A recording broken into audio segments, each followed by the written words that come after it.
নমস্কার বন্ধুরা, শ্রাবণী রান্নাঘরে সবাইকে স্বাগত জানাই। আশা করি সবাই খুব ভালো আছেন। আজ আমি আলুর একটা অসাধারণ রেসিপি নিয়ে চলে এসেছি। শুধুমাত্র আলু দিয়ে যে এত সুন্দর রেসিপি তৈরি করা যায়, না দেখলে কল্পনাই করতে পারবেন না।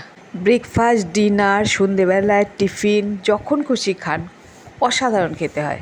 চলুন তাহলে আর দেরি না করে রেসিপি শুরু করছি। আমি এখানে 2টো আলু 4 টুকরো করে নিয়ে সেদ্ধ করে নিয়েছি। এবার এগুলোকে এই যে এরকম একটা গ্রেটার দিয়ে একদম ঝিরিঝিরি করে গ্রেট করে নেব।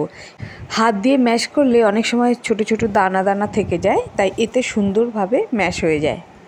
দেখুন এইভাবে ঘষে ঘষে পুরোটাই ম্যাশ করে নিচ্ছি। হয়ে গেছে আমার পুরোটা ম্যাশ করা।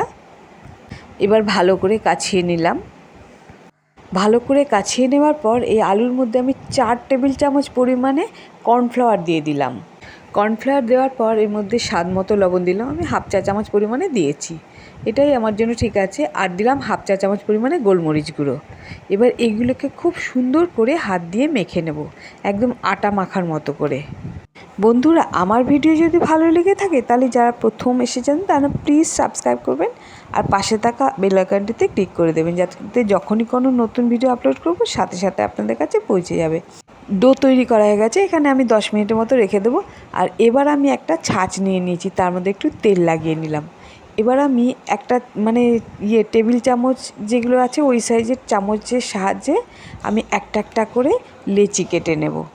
তারপর লেচিগুলো 2 হাত দিয়ে ঘুরিয়ে ঘুরিয়ে একটা পিঠের মতো শেপ করে এনে এবার ওই যে ছাঁচটা নিয়েছি ছাঁচের মধ্যে বসিয়ে একটা ডিজাইন দেবো। আপনাদের যদি ইচ্ছা হয় ডিজাইন নাও করতে পারেন, এরকমভাবেও রাখতে পারেন, কোনো ব্যাপার নেই। আমার একটু দেখতে ভালো লাগে বলে আমি শেপ দিয়েছি।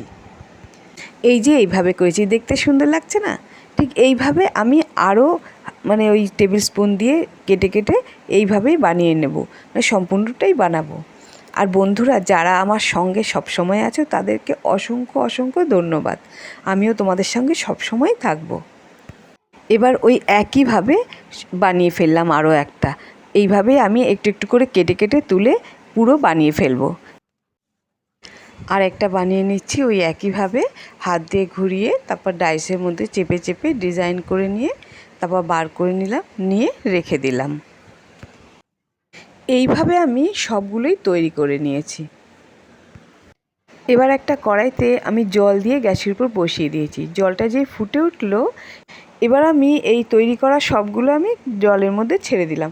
এবার এর মধ্যে আমি মিনিট 2-3 ভালো করে ফুটিয়ে নেব। সবগুলোই ছেড়ে দিয়েছি। এবার টকবক করে ফুটে উঠলে এই মিনিট 2-3 রাখবো, তারপর নামিয়ে নেব। এবার যখন ফুটে উঠবে এগুলো কিন্তু সুন্দর একদম পিঠের মতো করে টাইট হয়ে যাবে, কোনো রকম ভেঙে বা ফেটে যাবে না। বন্ধুরা, জাল হয়ে গেছে। এবার আমি একটা একটা করে তুলে নিচ্ছি, নিয়ে একটা আলাদা পাত্রে তুলে রাখছি, পুরো জল ঝরিয়ে নিয়ে। জল থাকবে না, শুধু এই পিঠেগুলোকেই রেখে দেব, ঠিক আছে? একটা ফর্ক দিয়ে একটা তুললাম, 2টো তুললাম, 3টা তুললাম। এইভাবে আমি আস্তে আস্তে সবগুলোই তুলে নেব। সবগুলোই জল থেকে তুলে নিয়েছি। এবার আমি কড়াই বসিয়ে দিয়েছি গরম করে, তার মধ্যে আমি তেল দিয়ে দিলাম। এটা আমি রিফাইন তেল দিয়েছি। তেল গরম হয়ে গেলে এর মধ্যে আমি হাফ চা চামচ গোটা জিরে আর হাফ চা চামচ কালো সর্ষে দিয়ে দিলাম।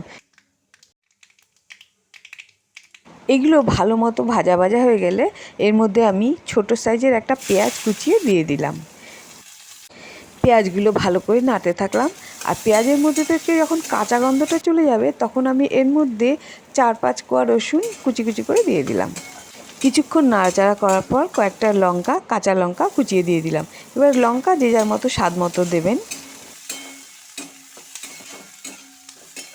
কিছুক্ষণ কষিয়ে নিয়ে এর মধ্যে আমি ছোট সাইজের একটা টমেটো কুচিয়ে দিয়ে দিলাম।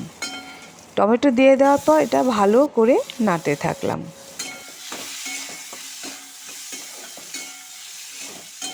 নাড়তে নাড়তে যখন এগুলো হালকা একটু নরম নরম ভাব হয়ে এলো, তখন আমি এর মধ্যে স্বাদ মতো লবণ দিয়ে দিলাম।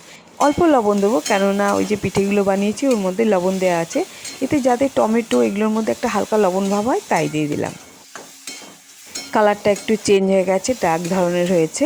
এবার এটাকে আমি যখন বেশ নরম নরম হয়ে গেল, এর মধ্যে আমি হাফ চা চামচ পরিমাণে কাশ্মীরি লঙ্কার গুঁড়ো দিয়ে দিলাম। এতে রঙটা খুব সুন্দর হয়, সেই জন্য।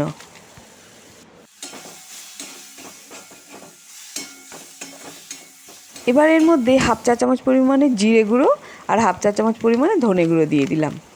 দিয়ে এগুলো ভালো করে কষাতে থাকলাম। কষাতে কষাতে একদম শুকনো হয়ে গেছে, তাই এবার আমি এর মধ্যে অল্প পরিমাণে জল দিলাম, মানে যেটা হালকা হালকা মাখা মাখা ভাব হবে সেরকম পরিমাণে। এটা ওরকমই হবে, খেতে খুব সুন্দর লাগবে। জল দেওয়ার পর একটু নেড়ে চেড়ে নিলাম। তারপরে আমি এর মধ্যে হাফ চামচ পরিমাণে চিনি দিয়ে দিলাম। এতে স্বাদটাও সুন্দর হয়, আবার কালারও ভালো আসবে। তাকে একটু নেড়ে চেড়ে নিয়ে এবার আমি সম্পূর্ণ ওই যে পিঠাগুলো সেদ্ধ করে রেখেছি ওগুলো এর মধ্যে ঢেলে দেব।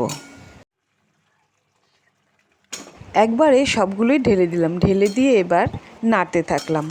এইগুলো সেদ্ধ করার পর কিন্তু এক ফোঁটাও নরম থাকে না যে ভেঙে যাবে, ভেঙে যায় না, খুব সুন্দর হয়।